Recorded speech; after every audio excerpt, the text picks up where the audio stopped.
Shout out sa mga kaiponaryos and wannabe iponaryos. Natanong mo na ba sa sarili mo, ilang beses mo na sinabing, basta magtatabi ako para may matira at maipon ako. Pero at the end of the month, walang natitira. If you want to fix this, may good news po ako. Aayusin natin sa pamagitan ng video na ito.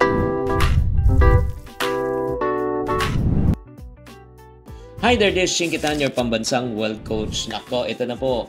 Ito ang isa sa pinaka-effective na way in order for you to budget wisely. And not only that, mamimit mo yung needs mo. At ang ending, makakaipon ka pa. So, ano ang dapat natin gawin para magawa to? It's called reverse budgeting. Ano tong reverse budgeting? Usually, ganito po ang gastusin po natin. Pag kumikita tayo, ginagastos po natin. Pagkatapos, saka tayo nag-iipon kung anong leftover. Pero sa totoo lang, kung yan ang formula mo, ni pisong duling walang matitira. Agree? Pero ang reverse budgeting, pinaliktad po natin. Pagkakita po natin, unahin muna natin yung ipon bago tayo gumastos. So in other words, you do not ask your income to adjust to your lifestyle. You ask your lifestyle to adjust down to your income. So pagdating pa lang ng sweldo mo, pay yourself first. Unahin mo muna. How do you pay yourself first? Mag-ipon ka muna bago ka gumastos. Nag-iipon ka para sa future mo. Nag-iipon ka para sa investment mo. Nag-iipon ka para sa emergency mo. Para ika nga magkanegosyo ka. Sound simple? Yes. But is it easy? No. Kaya tanong ko po sa inyo, are you thinking based on short term or long term? Pag short term ka mag-isip, gagastusin mo na kasi gusto mo YOLO.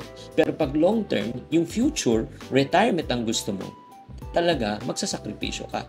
Kaya nga dahil reverse budgeting to, nauuna kasi ang priorities kesa temptation.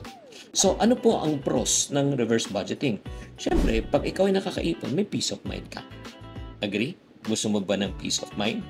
Number 2, di ba? Pag ikaw nakakaipon, siyempre, pinaprioritize mo yan, may delayed gratification ka, nagsasakripisyo ka, mababawasan ang overspending and temptation. Agree?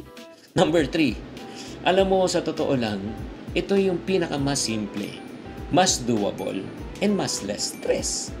Masakit lang sa umpisa kasi dating nabibili mo, hindi mo nabibili. Dating kinakain mo ngayon, hindi mo na makakain masyado. Kasi nga, nagsasacrifice ka. Ano naman po ang cons ng reverse budgeting? Number 1, syempre naman, pagka nagre-reverse ka, parang feeling mo, deprived ka.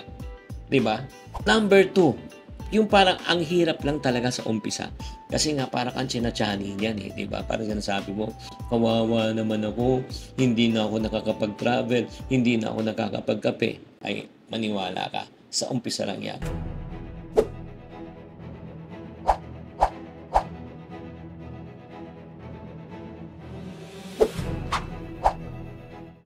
So, the question is right now, kung na-realize mo, gusto mong itry itong reverse budgeting, paano gagawin natin? Number 1, set your financial goals. Tanungin mo sarili mo, para saan ka ba nag-iipon? Saan ba yung ipon mo? Is it emergency fund? Is it for business? Is it for investment? Is it for tuition fee?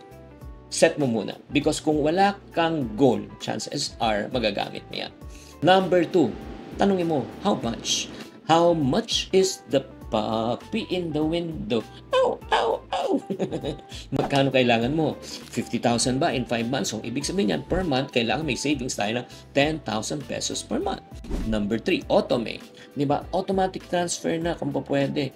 From your main account, magtabi ka na ng 10,000 pesos per month kung kakayanin mo. Number 4, magdagdag po talaga tayo ng racket at saka ng income. Yan ang kagandahan kasi yung pagtitipid po natin may limit, pero yung pagdagdag ng kita natin walang limit. And last but not the least, regularly review and tweak. Di ba? Check mo lang. Alam mo, additional tip ko para sa'yo. Hindi mo kailangan maging accountant para maayos mo ang pera mo. Kailangan mo lang na umpisahan itong sinasabi ko sa inyo, itong reverse budgeting para mabago ang financial life mo.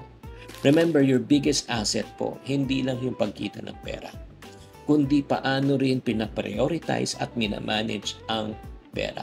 Kaya mga ka-friendship, kung gusto nyo pang ng ganitong klaseng practical learning, real talk, pangbuhay, join my coaching session. I'm only calling out those people who are serious. Pero kung talagang seryoso ka, you need coaching, you need guidance directly from me. Type coach me sa comment section. And if you are qualified to be part of my group. Thank you very much. I hope that you are enlightened with this reverse budgeting strategy. Sana makatulong po ito sa inyo. Tatandaan, tamang karunungan, tamang disiplina po ang susi sa pagyaman. Chinky Tan, with over 6 million Facebook followers, 2.8 million YouTube subscribers, and 2.4 million TikTok fans, is now all out to share with you the most practical, simplest path to lasting wealth.